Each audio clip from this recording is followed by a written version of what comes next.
รั่งเลยรถฝรั่งมันเฝ้าอะไรรถจำแล้วนะที่จะไปจำฮอตสุดอุ้ยขาดเสร็จ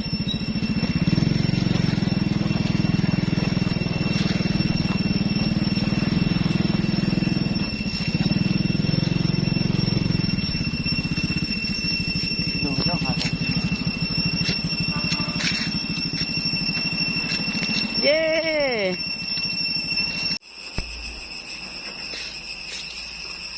นี่อันนี้ก็อยู่แถวถ้ำเสียงเรียบเด้อทุกคนเด้ออุ้ยสวยงามเหลือเกินทุกคนสวยงามมากๆนี่มีขัวอู้แย่งลงไปกับแบบน้ำใสไรเย็นขนาดทุกคนอ้าอุ้ยกระสีมีอาการแบบเสียวๆในนิดนึงนะทุกคนมีอาการแบบเสียวๆนิดนึง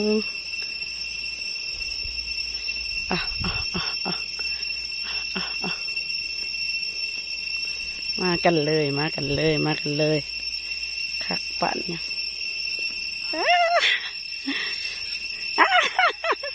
สำเร็จแล้วทัวร์ทุกคนอุ้ยมีหลายอันนี่ทั้งเทิงกับซีมีอีกเป็นแบบย่างเลาะเลยโอ้ยคักทุกคนนี่ซีเมนหารสลายซีเมนฝรั่งมาทุกคนเขาจะมาตั้งตูบตั้งเต็นท์บริการขออนุญาตเด้อนี่เต็นท์กระโจม50,000 กีบขี่สลิงครบสุดแสน59,000 กีบมาอย่างย่างอู่50,000 กีบโอ้ย่างอู้นี่หมายถึงขึ้นเทิงนี้เนี่ยทุกคนมีแบบเฮือนกกไม้แล้วก็จะมีตู้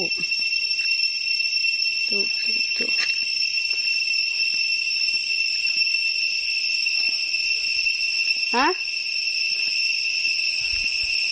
พวกเดี๋ยวถามข้าเจ้าก่อนนั่งอัน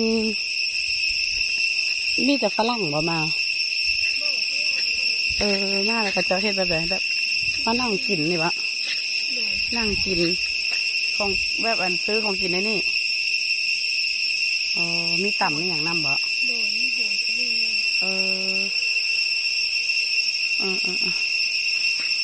มีตะขี้สลิงเข้าไปในหั่นเข้าไปได้บ่เลยแบบไหนแบบขึ้นนี่เนาะอย่างหัวอู้นี่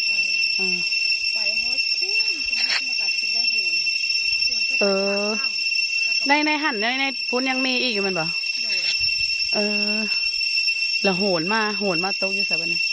โหนพุ่นละค่ะแบบมี2 สายคันขี้อ้อมแล้วมันเท่าไหร่บ้านเนี่ย159,000คันแบบเขามานั่งกินซื่อๆเนี่ยแม่นั่นเป็ดมีแต่สร้างของกินธรรมดาเลยแบบคันเดียวนอนเต็นท์แบบนี้เท่าไหร่นอนเต็นท์อยู่ในฝ่ายนั่นเลยอันนี้นะแม่นเฮือนเป็นบ้านพักสิวะมีคนขึ้นไปนอนบ่แล้วเขาจะเศร้าไปเป็นมื้อเดียวเลยมีอย่างขัวอู้อย่างตะขัวน่ะล่ะไปถามผัวกันเด้อ โดย ขี่มาเลาะเบิ้งย่างสำรวจกันได้บ่โดยได้ทุกคนจะแบบฮะ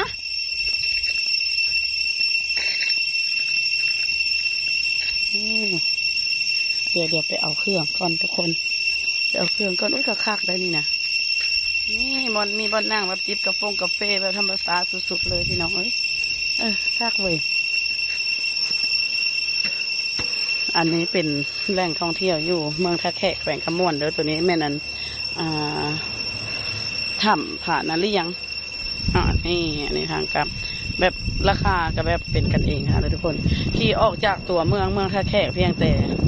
ประมาณ10 หลัก10 ปลายหลักก็มาฮอตนี่แล้ว